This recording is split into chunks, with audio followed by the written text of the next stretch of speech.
Hey, what's up guys, Lex here, and we are back with another LEGO Minecraft review here on the channel. This is set 21178, the Jungle Abomination. This set comes with 489 pieces and retails for $39.99 in the United States. And as you can see here, based on the box art, it's not your typical Minecraft set, but instead it's following the Minecraft Dungeons theme, which we did have a set in the past. We took a look at it in the channel where I butchered one of the characters' names, but that's besides the point, and they're continuing this here with this 2021 set, and there's a ton of neat figures, different skins, different variation of existing mobs, and even this obviously giant Jungle Abomination build. A lot of exciting stuff to take a look at here, but without further ado, let's get straight into it. Alright guys, here's the set fully built up, but before we take a look at the builds, let's first take a look at the minifigures. Alright guys, starting off with our first figure here, and it's a pretty cool one to be frank. Here we have the Exploder minifigure, as the set likes to call it here, and this is a pretty cool one. On their face appears to be a little bit of war paint, obviously the blonde hair, and the clothing they use here for the print especially, it looks like some scale armor. I don't know if you guys can see it, maybe it's some vegetation type armor, I'm not too sure, but it does look very well detailed here, and I love green. Green's my favorite color, so I like the little details and different variations they use here.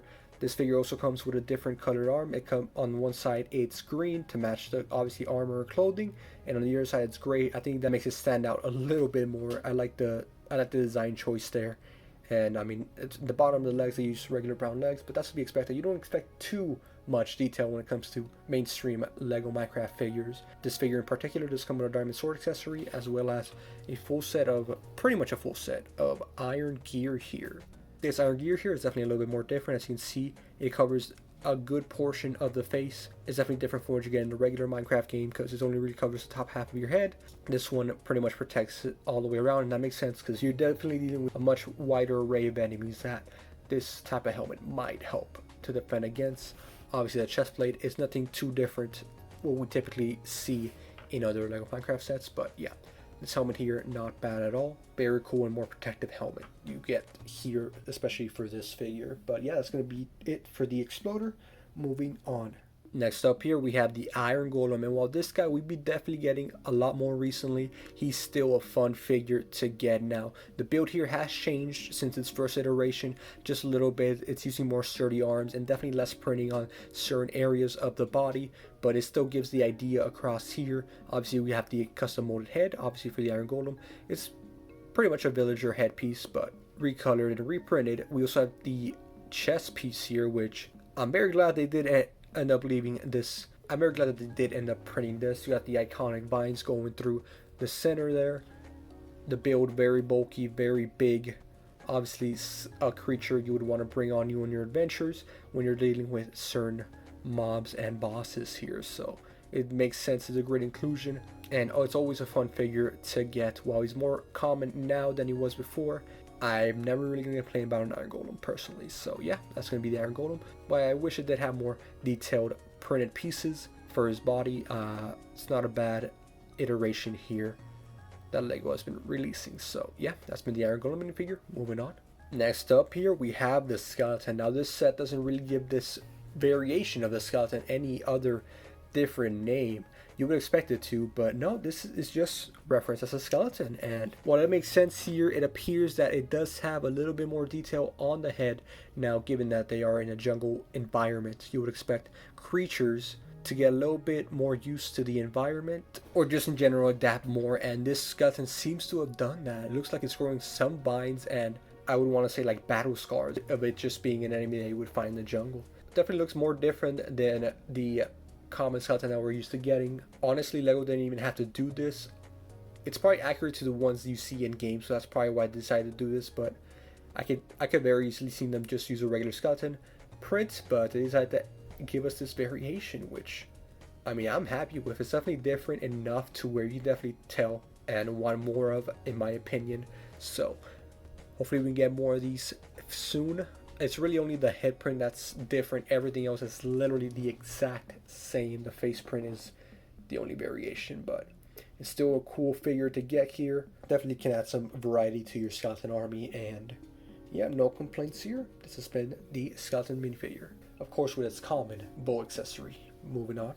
Next up here, we have the Charge Creeper. Now, Lego's, this way in particular has been adding a bunch of different variations to the Creeper here. First in the $10 set, where we had a Fuse Creeper with the red and yellow one. Now here an Enchanted Creeper, obviously referencing a creeper type in the game, one that you would probably find in this particular jungle environment slash dungeon area.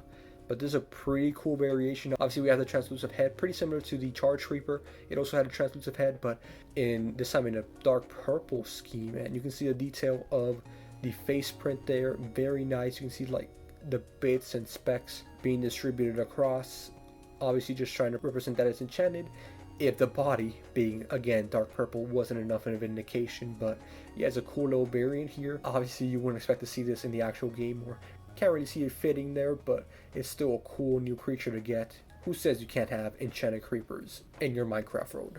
You just added a mod for it. But yeah, cool new mob to get here. Always love seeing variations similar to the skeleton, from very subtle to absolutely wildly different and out there like this one. So happy that we are able to get another Minecraft Dungeons mob and add it to the Lego Minecraft collection. Anyways, that's been the Enchanted Creeper. Moving on. Last but certainly not least, here we have the Archaeologist minifigure, as the set refers to. This figure comes with both a crossbow and a battle axe accessory, and its chest print, you can see it's a very cool royal red type of robe here. He has a little bit of a satchel there to keep some items, and in the back the printing goes on with some navy dark blue appearing as well. This is a pretty cool color scheme here.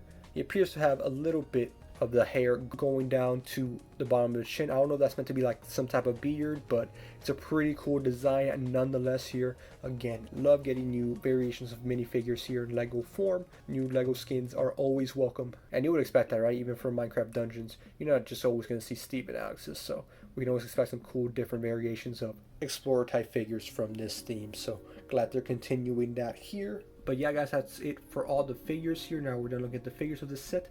Let's finally take a look at the builds. Alright guys, now we're done looking at the figures, we can actually take a look at the build here. So we're going to start off with, I guess, the smaller portion of what makes up the build of this set first, this being this terrain build here. So obviously we're going to be moving all the minifigures out of the way, just so they don't cover up like what little actual build there is here. So yeah, let's take a look at this. So first off, here on the left side, we're going to start off here. We have some bamboo growing, something you would typically find in jungles, and of course they implemented it here as well. You would probably also find this in game. If you keep moving down, we can see some pots so growing, some big vegetation here. Speaking of big vegetation, we got here what appears to be some carnivorous plant here. I mean, I haven't played the expansion nor the game in a while, so I don't really know like the actual phrase slash name of this, or if it's even an enemy. Looking at this here, how it's built and appearance here, you can pretty much tell this is a little bit of an enemy slash obstacle you have to avoid while traversing the jungle. Speaking of, here we have a golden chest. This is where you would find your goodies, being guarded by the plant monster itself. If we actually take a look at what's inside, take a look in here, we have 3 emeralds here, obviously the currency you would need to, you know, upgrade your gear or buy other essentials. Moving along, we also have a little bit of a crate behind the chest with a torch on top of it, or a light source. If you continue on, you can see more of the terrain slash grass build here. Pretty much a path slash the layout you would typically see in a very thick jungle map. So yeah, that is going to do it for this terrain build. Now let's take a look at what took the majority of the pieces here in this set, this being the Jungle Abomination. So I mean, at first glance you can already tell this is looking to be like one of the main bosses you're gonna encounter here. I mean, if you just take a look at the top of his head, you can see that there's a bunch of tree bark sticking out. Kind of looks like Groot's head from the Marvel Cinematic Universe, but that's just something that's probably very typical for tree-like creatures. But anyway, starting off with the left, you can see this hand is actually a little bit more loose than what you would expect. So obviously you can just flop it around kind of here. It has no real grip to it, but this is meant to be, I would assume, somewhat of a cannon slash whip, that kind of attack. Again, I don't play the game too much, I'm just basing it off the build here, but I can very easily see that being the case. And while the build isn't very sturdy, I don't think it needs to be, because and very much balances out on the other side with the other arm, which we'll take a look at in a second here, as well as it just has enough weight to stand up on its own, and it can just very much sit there like as needed. Moving to the center here, obviously we can see the head. It is very neatly built. Something else to point out here, it is that it does have a mouth. Obviously you can see the teeth are made out of like crystallized materials, giving off the appeal that it's like a magical creature that I guess is a possessory at this point. You can see the face print there. I very much like that. The eyes and a little bit of the detail you would find on trees or logs, whatever you want to call it. It's very nice here on the left side of the arm. On the right side or left, as you see here, you can see some vine plate printing here as well. Just that extra bit of detail that Lego really didn't have to add, but it very much improves on the model here that they decided to build. If we take a look at the top of the head, we also see some vegetation growing on top of it, something you would typically see from trees. I mean, I'm pretty sure this is trying to represent like it's an undead creature, also a magical creature, whatever you want to call it. In the center here, you can see it has this giant flower here. We do see this flower being used in newer sets to represent like the underground moss areas. We see these type of flowers growing, and I believe here, I mean, just based on the design, I would assume it's a little bit of a weakness spot or a type of charge power beam. At least that's what I would guess a design like this would represent, especially in the center there. Or it could just be a very nice extension of this fine creature here. Moving all the way to the right side here on his left arm, we can see more of the detailed plates here, as well as a little bit like of what appears to be some type of hammer arm. It just looks like something you would not want to get hit with. So this is a lot more posable and sturdy if you would want to adjust it any sort of way, unlike the other arm. But just a nice design here, not straying too far away from the other arm. Just the weaponized area is definitely a little bit different. In terms of the mobility of this build here, it can go full 360 degrees in the bottom half of this build. The legs also very, very posable as well. You can pretty much get this guy in whatever position you want, as long as, you know, the weight is distributed equally amongst the set and can actually stand up. With the head here, it can move as far as it lets you here. It does have a little bit more movement though than you would probably expect. The arms, they can move all the way around. Just a matter of, with this arm, you can't really pose it as much as this other one that we just saw.